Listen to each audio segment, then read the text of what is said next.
there's so much going on in the world, even in our own backyard with, I was thinking about homelessness. How can we turn that into a topic?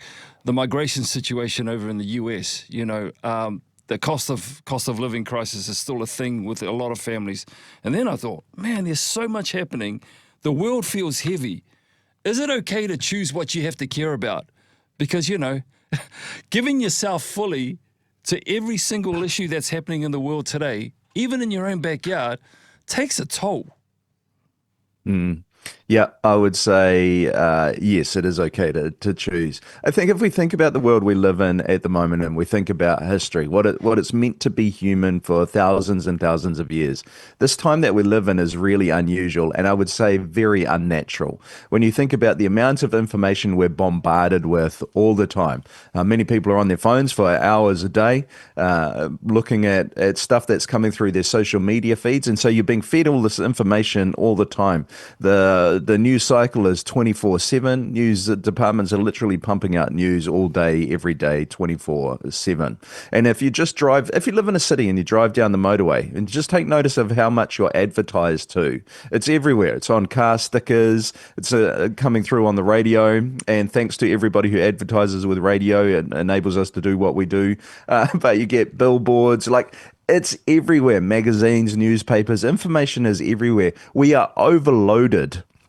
And that can cause a whole lot of stress. And then when you think about the nature of some of that information coming in and how emotionally heavy it is, yeah, it's big. You think about the generations before us. And once upon a time, you would have got your news by reading the paper in the morning and then watching the 6 p.m. news. That would have been it. And chances are you didn't feel like you could do much about it because the world wasn't overly connected via the internet like it is now. And so the emotional load would have been a whole lot lower. Whereas now the emotional load is huge and you get fed things like silence is complicity. So if you're not speaking out about this issue, then somehow you're complicit in that issue. That is a lie. Silence can be complicity, but to not speak out on every issue is a very human thing. So I'd say yes.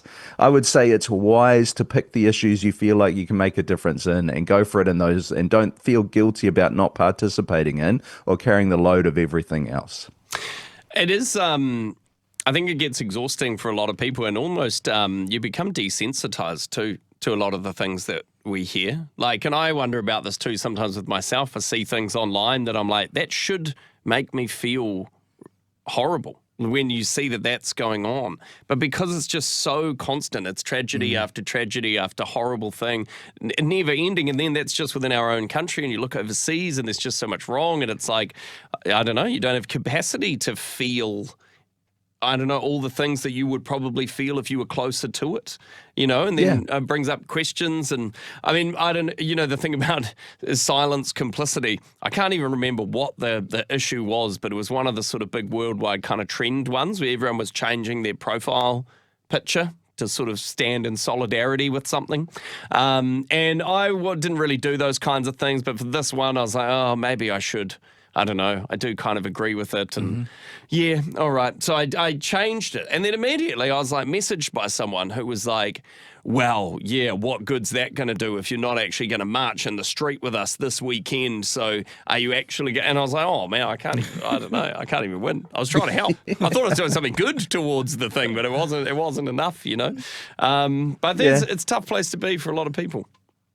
Yeah. And look, saying stuff on social media can sometimes make a difference. Sometimes just the groundswell of an opinion being shared can change politicians and get them to do something, or religious leaders or whatever.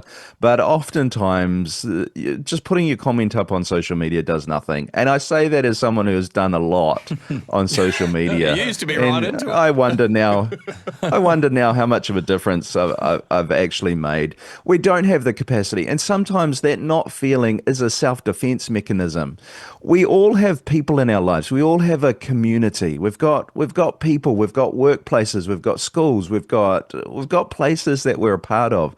Those desperately need our attention. There's a loneliness issue in New Zealand, and yet we're more connected than we've ever been. It's insane. Yeah. So I would say the place that you really should be feeling things is in relation to the people around you, the people that you encounter every day, the people that you're doing life with when they're going through hard things. That's the space where you should have the capacity to feel something.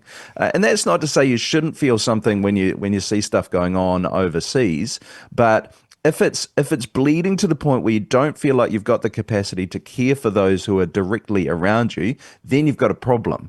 If you're feeling the stuff that goes on in the lives of those directly around you, but you're not hugely feeling that thing overseas, I'd say you've probably got the balance about right.